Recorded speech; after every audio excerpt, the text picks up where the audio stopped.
Yeah, well, I think it's incredibly exciting news as this is legislation that Congress started first talking about back in 2019 and something that multiple Congresses have considered and debated. And so to get the entire Genius Act, the stablecoin regulatory framework, through the full Senate is quite an achievement. It is incredibly rare for the Senate to consider these sort of single issue bills like this. And it obviously took a long time to get it through the floor. And so we were excited to see such a strong bipartisan supermajority vote. We had 18 Democrats join a majority of Republicans for 68 votes. And this, I think, is a really strong signal that this bill is ready to go. And we're hopeful that the House will take it up quickly and pass it along to the president for signature.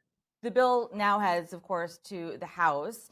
What is your sense on the path that it faces there? The Senate, faced hurdles to address national security and registration concerns. So, do you have a sense about how quickly we could see this move through the lower chamber?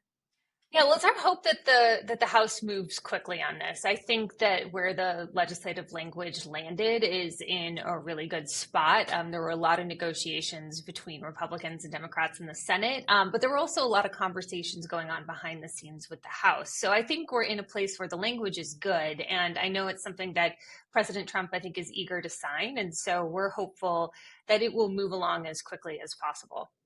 You are at the Solana Policy Institute now, so I have to ask you about Solana ETFs. It seems like there have Yeah. been several little developments in the past few days on the progress of the Solana ETFs.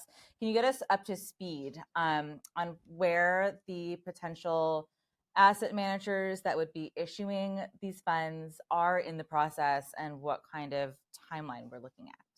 Yeah, well, I think there's a really strong chance that the next asset class within crypto for ETFs that's going to be approved is Solana. I think there are, as of yesterday now, 8 different applications pending before the SEC, and I think the deadline for the 19B4s is sometime in mid-October, and so we could see some additional action on that. I think what's really exciting about these Solana ETF applications is they're posing new questions around the treatment of staking and whether that can be allowed within an ETF.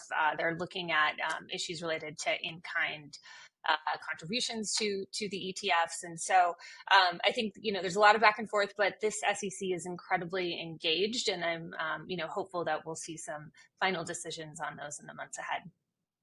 Um, and as you kind of just alluded to, it's obviously a much more friendly regulatory environment for this industry versus where we were a few months ago.